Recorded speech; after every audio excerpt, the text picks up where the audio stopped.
മോങ്ങാനിരുന്ന പട്ടിയുടെ തലയിൽ തേങ്ങ വീണു. ഗവൺമെന്റിന്റെ കയ്യിൽ നിന്ന് അടിയും കിട്ടി. കോടതി എടുത്തപ്പോ പഞ്ഞിക്കിടുകയും ചെയ്തു. സതീശൻ പാരായണ മത്സരത്തിൽ മേജർ രവിക്ക് പിണറായി വിജയന്റെ വക ഗപ്പ് ഉണ്ട് കേട്ടോ, ഗപ്പ് ഗപ്പ്. അപ്പൊ എങ്ങനെയാ, വാർത്ത വിശദമായിട്ട് നോക്കുകയല്ലേ. നമസ്കാരം. നവകേരള യാത്രക്കിടെ KSU യൂത്ത് കോൺഗ്രസ് പ്രവർത്തകരെ മർദ്ദിച്ചു എന്ന കേസിൽ മുൻ മുഖ്യമന്ത്രിയുടെ, അതായത് പിണറായി വിജയന്റെ ഗൺമാന്മാർക്ക് മുൻകൂർ ജാമ്യം ലഭിച്ചത് സത്യത്തിൽ VD സതീശൻ സർക്കാരിനും SITക്കും കിട്ടിയ വമ്പൻ തിരിച്ചടിയാണെന്ന് പറയാതിരിക്കാൻ കഴിയില്ല. പക്ഷേ നമ്മുടെ മാധ്യമങ്ങൾ ഈ വിഷയവുമായി ബന്ധപ്പെട്ടുകൊണ്ട്, ഈ തിരിച്ചടിയുമായി ബന്ധപ്പെട്ടുകൊണ്ട് ഒരു അന്തിച്ചർച്ച പോലും നടത്തിയില്ല കേട്ടോ. മാത്രമല്ല, ഈ വാർത്ത ഗൗരവത്തോടെ റിപ്പോർട്ടും ചെയ്തില്ല കേട്ടോ. നമ്മുടെ മാധ്യമങ്ങൾക്ക് ഇത്തിരി ശുഷ്കാന്തിക്കുറവ് എവിടെ ഉണ്ടോ എന്നൊരു സംശയം എനിക്കുണ്ട് കേട്ടോ. 5 പ്രതികൾക്കാണ് ഇന്നലെ ആലപ്പുഴ ജില്ലാ സെഷൻസ് കോടതി ജാമ്യം അനുവദിച്ചത്. അവർക്ക് ജാമ്യം കിട്ടില്ല, അവര് ഇപ്പൊ കോടതി എപ്പൊ തൂക്കിലേറ്റും എന്ന രീതിയിലായിരുന്നല്ലോ ഇവിടെ UDFന്റെയും അതുപോലെ തന്നെ BJPയുടെയും ഒക്കെ പല സൈബർ കീടങ്ങൾ പറഞ്ഞുകൊണ്ട് നടന്നത്. അവസാനം എന്താണ് സംഭവിച്ചത്? ഗൺമാൻ അനിൽകുമാർ, പോലീസുകാരായിട്ടുള്ള S സന്ദീപ്, അരുൺ, വിപിൻ, ഷൈജു എന്നിവർക്കാണ് മുൻകൂർ ജാമ്യം അനുവദിച്ചത്. 3 ദിവസത്തെ വാദത്തിന് ശേഷമാണ് ഉത്തരവ് എന്നുള്ള കാര്യം മറന്നു പോകരുത്. 3 ദിവസം ഇതുമായി ബന്ധപ്പെട്ട് വാദം നടന്നു. ആലപ്പുഴ ജില്ലാ സെഷൻസ് കോടതി ജഡ്ജി ഹണിയും വർഗീസാണ് അവസാനം വിധി പറഞ്ഞത്. വീഡിയോ ദൃശ്യങ്ങൾ പലവട്ടമാണ് കോടതി കണ്ടത്.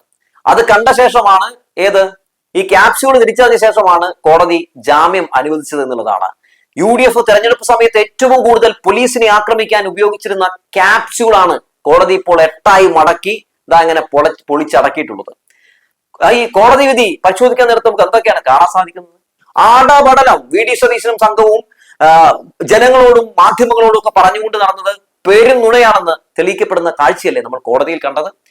അതായത് ഈ നവകേരള സദസ്സിലെ മുഖ്യമന്ത്രി ആക്രമിക്കാൻ വന്ന ആക്രമികളെ പ്രതിരോധിച്ചതിന്റെ പേരിൽ ആ പോലീസുകാർക്ക്, ആ ഗൺമാനൊക്കെ ഏതൊക്കെ രീതിയിലുള്ള സൈബർ ആക്രമണമാണ് ഈ യൂത്ത് കോൺഗ്രസിന്റെയും VD സതീശനെ പോലുള്ള നേതാക്കന്മാരുടെ ഒക്കെ ഭാഗത്തുനിന്ന് നേരിടേണ്ടി വന്നിട്ടുള്ളത്.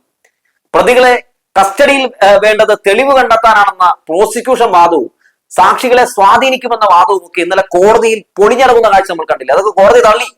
നിലവിൽ പ്രതികൾ ഉപയോഗിച്ച ലാത്തി സറണ്ടർ ചെയ്തിട്ടുണ്ടെന്നും മെഡിക്കൽ ബോർഡ് രൂപീകരിച്ചെന്നും ഫോറൻസിക് റിപ്പോർട്ട് ലഭിച്ചെന്നും കോടതി നിരീക്ഷിച്ചു.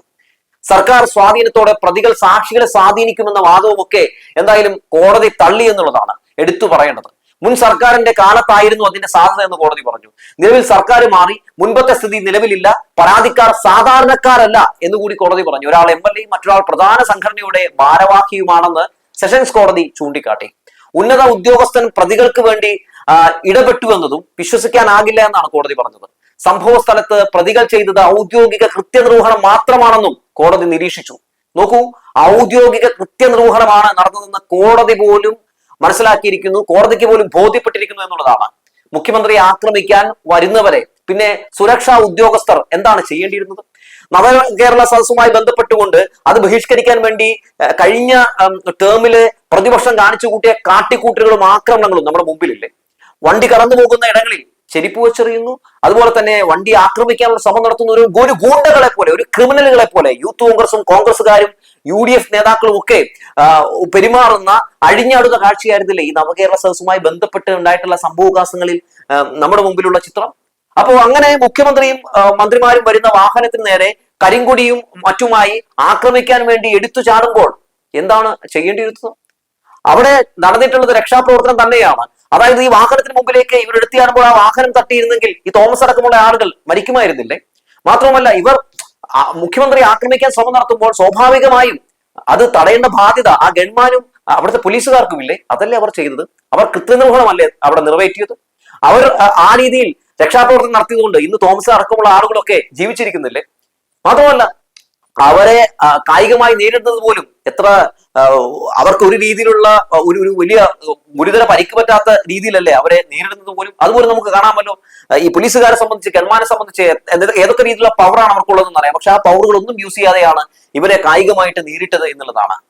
എന്നിട്ട് എന്താണ് സംഭവിക്കുന്നത്? അതിനുശേഷം മുഖ്യമന്ത്രിയെ വാർത്താ സമ്മേളനത്തിൽ പറയുന്നുണ്ട്, അതായത് അവിടെ നടന്നിട്ടുള്ള രക്ഷാപ്രവർത്തനമാണെന്ന്. അത് രക്ഷാപ്രവർത്തനമാണ് എന്നുള്ള കാര്യം വിശദീകരിക്കുന്നുണ്ട്. പക്ഷെ ആ വാക്ക് സതീശൻ വളച്ചൊടിച്ച് മുഖ്യമന്ത്രി ആക്രമണത്തെ പ്രോത്സാഹിപ്പിക്കുകയാണെന്ന് വരുത്തി തീർത്തു അല്ലെ?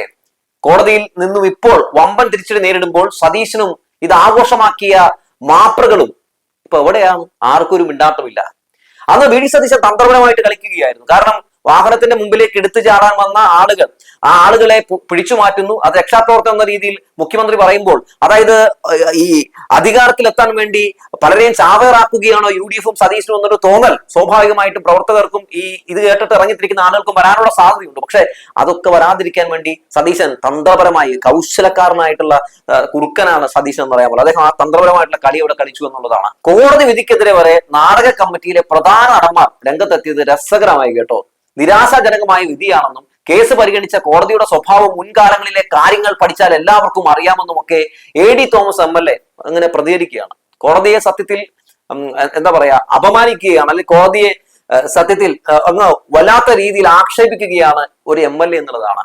തോമസിനൊക്കെ ഒരു ഗുണം ഉണ്ടായി കേട്ടോ. തോമസ് ഒക്കെ ഈ പറയുന്ന പോലെ ഇങ്ങനെ ഈ നുണയുടെ ഒരു വലിയ ഭാഗമായതുകൊണ്ട് MLA ഒക്കെ ആകാൻ പറ്റി എന്നുള്ളതാണ്. പിന്നെ തോമസിന്റെ ഈ കോടതിയോടുള്ള അല്ലെ കോടതി വിധിയോടുള്ള ഈ ഒരു പുണ്യം കാണുമ്പോൾ തോന്നുന്നത് പിന്നെ നീയാണോടാ കോടതി എന്ന് ചോദിക്കാനാണ്. ഫഹദിന്റെ ആ ഡയലോഗാണ് കേട്ടോ പെട്ടെന്ന് ഓർമ്മ വരുന്നത്. വേറൊരു കോമഡി KSU നേതാവ് അരുണിന്റേതായിരുന്നു. CPM മുൻ ജില്ലാ സെക്രട്ടറിയുടെ മകളുടെ കോടതിയിൽ നിന്ന് ഇതിൽ കൂടുതൽ പ്രതീക്ഷിച്ചിരുന്നില്ലെന്ന് ആണ് നമ്മുടെ അരുൺ രാജേന്ദ്രൻ പറയുന്നത്. നിയമങ്ങൾ പാലിക്കേണ്ടവർ പക്ഷം ചേർന്നാൽ നീതിയുടെ പക്ഷമായി തങ്ങൾ മാറുമെന്നൊക്കെ അരുൺ രാജേന്ദ്രൻ എന്ന് പറയുന്ന പൊടിപ്പൈനിരുന്ന് പറയുന്നത് കേട്ടു. കോടതി KPCC വകയല്ലെന്ന് ആ മോനോടും സത്യത്തില് ഇടയ്ക്കൊക്കെ സമയം കിട്ടുമ്പോൾ KPCC പ്രസിഡന്റും കോൺഗ്രസ്സുകാരൊക്കെ ഒന്ന് പറഞ്ഞു കൊടുക്കുന്നത് എന്തുകൊണ്ട് നല്ലതാണ്. എന്തോ ആകട്ടെ, കോടതിയെ പോലും വെല്ലുവിളിക്കുന്ന അപമാനിക്കുന്ന KSU പിള്ളേരും യൂത്തന്മാരും സതീശൻ സർക്കാരിന്റെ ഈ ഒരു കാലഘട്ടത്തിലെ വിസ്മയമായിരിക്കും അല്ലെ. ഇതിനെയും വിസ്മയമായിട്ട് നമ്മൾ ചിലപ്പോൾ ഒരുപക്ഷെ കാണണമായിരിക്കും അല്ലെ. ഇതിനിടയിൽ മേജർ രവിക്കും കിട്ടിയിട്ട് ഒരു മുട്ടം പണി. ഇന്നസെന്റിന് അന്തിമോപചാരം അർപ്പിക്കാൻ അന്നത്തെ മുഖ്യമന്ത്രി പിണറായി വിജയൻ എത്തിയത് 55 വാഹനങ്ങളുടെയും 560 പോലീസിന്റെയും അകമ്പടിയോടെയാണ് എന്നൊക്കെയായിരുന്നു മേജർ രവിയുടെ പ്രസ്താവന. സലീം കുമാറിനെ കാണാൻ വേണ്ടി നമ്മുടെ സതീശൻ എത്തിയത് കണ്ടില്ലേ, പാവ ഒറ്റയ്ക്കാണ് വന്നത് എന്നൊക്കെ പറഞ്ഞ് ഈ സംഘപരിവാറുകാരനായിട്ടുള്ള BJP കാരനായിട്ടുള്ള മേജർ രവി മെഴുകുന്ന വീഡിയോ എല്ലാവരും കണ്ടു കാണും. ഇതിനെതിരെയാണ് പിണറായി വിജയൻ ഇപ്പോൾ രംഗത്ത് വന്നിട്ടുള്ളത്. മേജർ രവിയുടെ പ്രസ്താവന വസ്തുതാവിരുദ്ധമാണെന്ന് പറഞ്ഞ പ്രതിപക്ഷ നേതാവ് മേജർ രവിക്കെതിരെ നിയമ നടപടി സ്വീകരിക്കുമെന്നും എന്തായാലും പറഞ്ഞിട്ടുണ്ട്. മുഖ്യമന്ത്രി ഇന്നസെന്റിനെ കാണാനെത്തിയ ഒറിജിനൽ വീഡിയോയും ഇതിനോടകം തന്നെ പുറത്തു വന്നിട്ടുണ്ട്. ഇപ്പോൾ വന്ന വീഡിയോയ്ക്ക് മുന്നേ പ്രചരിച്ചിരുന്ന പല വീഡിയോകളും, അതായത് ഈ പോരാളി വാസുവും UDF-കാരും BJP-കാരും പ്രചരിപ്പിച്ച വീഡിയോ AI നിർമ്മിത വ്യാജ വീഡിയോ ആണെന്ന് എന്തായാലും ഇപ്പോൾ ഇതിനോടകം തന്നെ പുറത്തു വന്നിരിക്കുകയാണ്. ജനങ്ങളെല്ലാം മനസ്സിലാക്കിയിരിക്കുകയാണ്. ഒന്ന് ആലോചിക്കണേ, അതായത് സതീശൻ സലീം കുമാറിനെ കാണാൻ എത്തിയതിനെ തള്ളി മറയ്ക്കാൻ രവിയെ പോലുള്ള സംഘികളുടെ ഒരു ആവേശം ആരും കാണാതെ പോകരുത് കേട്ടോ. എന്താണ് ഇവർ കാണിച്ചു കൂട്ടുന്നത് അല്ലെ. മാത്രമല്ല ഈ ഒരു സർക്കാരിന്റെ സമയത്ത് മുഴുവൻ AI നിർമ്മിതമായിട്ടുള്ള സംഭവങ്ങളിട്ട് ഇങ്ങനെ വെച്ച് കാച്ചുകയാണ്. സതീശൻ ഭയങ്കര സിമ്പിളാണെന്ന് കാണിക്കാൻ വേണ്ടി എന്തൊക്കെ രീതിയിലുള്ള ഫോട്ടോഷൂട്ടും AI ചിത്രങ്ങളും വീഡിയോകളും ഒക്കെയാണ് പലരും പുറത്തു വിട്ടുകൊണ്ടിരിക്കുന്നത്. എന്തായാലും ഒരു വല്ലാത്ത തരം ജീവിതം തന്നെയാണ് ഇവറ്റങ്ങളുടേതെന്ന് പറയാതിരിക്കാൻ കഴിയില്ല. ഒരു വലിയ നാടക കമ്മിറ്റി നമ്മുടെ സംസ്ഥാനത്തിന്റെ അധികാരം ഏറ്റെടുത്തു കഴിഞ്ഞാൽ പിന്നെ ഇതിൽ കൂടുതൽ എന്താണ് പ്രതീക്ഷിക്കേണ്ടത്? അഭിനയം അല്ലാതെ വേറൊന്നും ഇവിടെ നടക്കുന്നില്ല എന്നുള്ളതാണ്. ഒരു വികസനവും നടക്കുന്നില്ല, ഒരു പറഞ്ഞ വാഗ്ദാനവും നിറവേറ്റി നമ്മൾ കാണുന്നില്ല. മുഴുവൻ ഫോട്ടോഷൂട്ട്. നോക്കൂ, ഇതുപോലൊരു മുഖ്യമന്ത്രിയുണ്ടോ, ശരിക്കുന്ന മുഖ്യമന്ത്രിയുണ്ടോ, ഇംഗ്ലീഷ് പറയുന്ന മുഖ്യമന്ത്രിയുണ്ടോ, ഇങ്ങനെ നടക്കുന്ന മുഖ്യമന്ത്രിയുണ്ടോ, അങ്ങനെ നടക്കുന്ന മുഖ്യമന്ത്രിയുണ്ടോ എന്നൊക്കെ തുടങ്ങി എന്തൊക്കെയാണ് ഈ കൊച്ചു കേരളത്തിൽ നടന്നുകൊണ്ടിരിക്കുന്നത്. ഇവിടെ ഒരു സർക്കാർ ഉണ്ടായിരുന്നു അല്ലെ, ഇതിനു മുമ്പ് ഒരു സർക്കാർ ഉണ്ടായിരുന്നു, ഇപ്പൊ ഒരു സർക്കാർ ഉണ്ടോ എന്ന കാര്യത്തിൽ വലിയ സംശയമാണ് എല്ലാവർക്കും. ഫോട്ടോഷൂട്ട് കാണിക്കാനും അതുപോലെ തന്നെ റീൽസ് ഇറക്കാനും ഒക്കെ ആണെങ്കിൽ എന്തിനാണ് ഇതുപോലൊരു മന്ത്രിസഭയും ഒരു സർക്കാരും എന്ന് എനിക്ക് മനസ്സിലാകുന്നില്ല. അതിനാണെങ്കിൽ ഇവിടെ കണ്ടമാനം പൂക്കിപ്പിള്ളേര് ഇൻസ്റ്റയിൽ ഉണ്ടല്ലോ എന്ന് പറഞ്ഞു വെച്ചുകൊണ്ട് നിർത്തട്ടെ.